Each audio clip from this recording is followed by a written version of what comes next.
नमस्कार, मैं doctor Sonia Saini, MBBS MS in obstetric and gynaecology with experience of 11 years. आज हम बात कर रहे हैं डिलीवरी के बाद में जो सबसे बड़ी और कॉमन समस्या आने लगी है वो क्या है।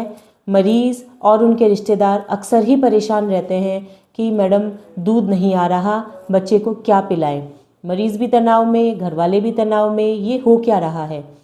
देखिए, इस चीज़ को समझना पड़ेगा कि डिलीवरी के पहले 3 दिन गाढ़ा और पीला दूध आता है जिसे कि कोलोस्ट्रम कहा जाता है। ये भी आपके बच्चे के लिए पूरी तरीके से पर्याप्त है और 3 दिन के बाद में पूरी तरीके से सफ़ेद दूध आने लगता है जो कि बच्चे की आपकी आवश्यकता के अनुसार बनना शुरू होता है। लेकिन ज़्यादातर अभी इन दिनों में क्या हो रहा है, पहले 3 दिन में मैडम दूध नहीं आ रहा तो मरीज़ के जो रिश्तेदार हैं वो या तो फार्मूला फीड या गाय का दूध या बकरी का दूध बच्चे को पिला देते हैं। अब बच्चे को जैसे ही ईजी फीड मिलने लगता है तो वो ब्रेस्ट मिल्क लेना नहीं चाहता क्योंकि उसमें खींचना भी पड़ता है, दबाना भी पड़ता है, तो बच्चा फिर इतनी मेहनत नहीं करना चाहता और वो ब्रेस्ट मिल्क नहीं लेना चाहता। तो उस वजह से क्या होता है, धीरे धीरे ब्रेस्ट मिल्क बनना कम हो जाता है और फिर बंद ही हो जाता है। अब इस चीज़ के लिए क्या किया जाए। सबसे पहला तरीका है कि आपको माँ और बच्चे को स्किन टू स्किन कांटेक्ट में रहना है, जिसे कि कंगारू मदर केयर कहते हैं। इसमें माँ अपने चेस्ट से सारे कपड़े हटाकर और बच्चे के कपड़े हटाकर स्किन टू स्किन कांटेक्ट में रहे, जिससे कि कुछ हार्मोन माँ से रिलीज़ होते हैं, जिससे कि ब्रेस्ट मिल्क बनता भी है और सिक्रीट भी होता है, निकलता भी है। दूसरी जो बहुत ज़रूरी चीज़ है वो है स्ट्रेस।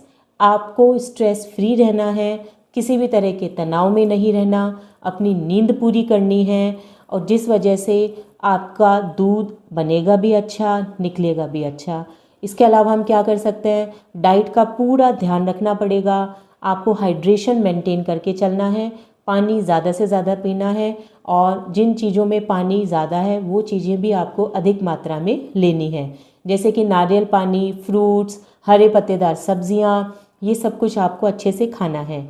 और डिलीवरी के बाद में खाया जाने वाला खाना जिसके अंदर की गोंद, सौंफ, ये काली मिर्च जैसी चीज़ें होती हैं वो भी आपको भरपूर मात्रा में लेना चाहिए। जीरा और अजवाइन का पानी भी आप ले सकते हैं। और जो सबसे ज़रूरी चीज़ ध्यान रखने वाली है वो है आपको बार बार अपने बच्चे को दूध पिलाना होगा। इसके लिए दिन में आप 4 से 5 बार या 6 बार तक दूध पिला सकते हैं और रात को 3 से 4 बार आपको दूध पिलाना चाहिए।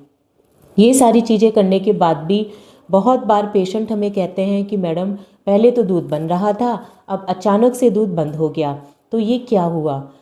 अचानक से दूध बंद होने के कुछ कारण होते हैं, जिसमें सबसे पहला कारण है स्ट्रेस।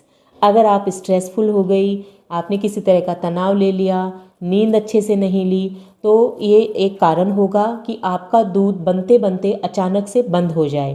दूसरा कारण, आपने डाइट प्रॉपर नहीं ली, पानी अच्छे से नहीं लिया। पानी जिन चीज़ों में है वो चीज़ें अगर आपने कम ली तो भी ऐसा हो सकता है कि दूध अचानक से बनता बनता रह जाए। और इसके अलावा एक रीज़न कि अगर आपने एक ही तरह की ब्रेस्ट से बार बार दूध पिलाया है, दूसरी तरफ की ब्रेस्ट से दूध कम पिलाया है, तो भी हो सकता है कि दूध धीरे धीरे कम होता होता बंद हो जाए। तो इस चीज़ के लिए आपको क्या करना है, दोनों ब्रेस्ट से आपको बराबर मात्रा में और बराबर टाइम पे दूध पिलाना है। अब एक जो अंतिम सवाल पेशेंट हमसे पूछते हैं कि मैडम अगर बच्चा सोता ही जा रहा है तो हमें क्या उसे जगाकर दूध पिलाना चाहिए। देखिए, ब्रेस्ट मिल्क फीडिंग डिमांड पे डिपेंड करती है। अगर आपका बच्चा डिमांड कर रहा है तो आपको दूध पिलाना है, लेकिन अगर 4 से 5 घंटे निकल गए हैं और बच्चा सो रहा है, उसने फीड नहीं लिया है, तो आपको बिल्कुल उसे जगाकर दूध पिलाना चाहिए ताकि बच्चे का हाइड्रेशन मेंटेन रहे। उम्मीद है आपको ये जानकारी पसंद आई होगी। नमस्कार।